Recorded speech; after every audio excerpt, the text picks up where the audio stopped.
Hi friends, welcome to my channel. இன்றைக்கி நம்ம என்ன செய்ய போகிறோம்னாக்கா சில்லி சப்பாத்தி செய்ய போகிறேங்க. நான் வந்து சப்பாத்தி இந்த மாதிரி ஷேப்பில் கட் பண்ணி வச்சுருக்கேன். ஒரு வெங்காயம் எடுத்திருக்கேன், 2 தக்காளி எடுத்திருக்கேன், அப்புறம் பச்சை மிளகாய் கட் பண்ணி வச்சுருக்கேன். பாருங்கள், இங்கே பாருங்கள், நான் வந்து சிக்கன் மசாலா, மஞ்சள் தூள், அப்புறம் கறிவேப்பிலை, சால்ட்டு எடுத்திருக்கேன், மிளகாத்தூள், வெறும் மிளகாத்தூளுங்க.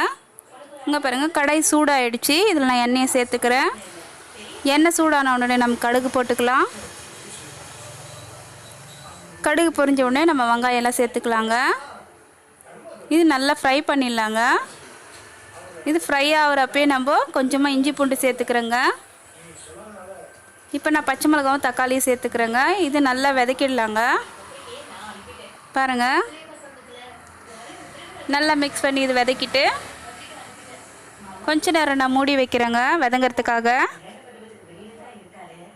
பாருங்கள் ஃப்ரெண்ட்ஸ், பாருங்கள், இது கொஞ்சம் நல்லா மிக்ஸ் பண்ணிடலாம். இது வதங்கிடுச்சு. இதை கூட நான் மசாலாலாம் மிக்ஸ் பண்ணிக்கிறேங்க.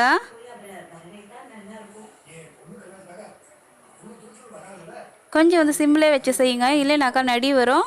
அதுவும் இல்லாத இது அடி பிடிச்சிருங்க, அதுக்காக தான்.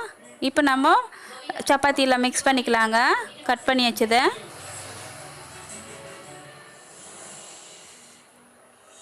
பாருங்கள், நல்லா மிக்ஸ் பண்ணிவிட்டு இதாக கூட கொஞ்சமாக தண்ணி சேர்த்துக்கலாங்க. அப்போ தான் மசாலாலாம் மிக்ஸ் ஆகும்.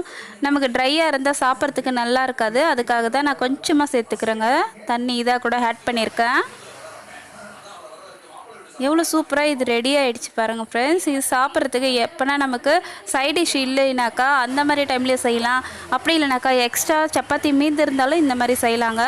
ரொம்பவே சூப்பராக இருக்குங்க. ஓகே ஃப்ரெண்ட்ஸ், இந்த வீடியோ உங்களுக்கு பிடிச்சிருந்தா லைக் பண்ணுங்கள், ஷேர் பண்ணுங்கள், கமெண்ட் பண்ணுங்கள், சப்ஸ்கிரைப் பண்ணுங்கள். தேங்க்யூ ஃபார் வாட்சிங்.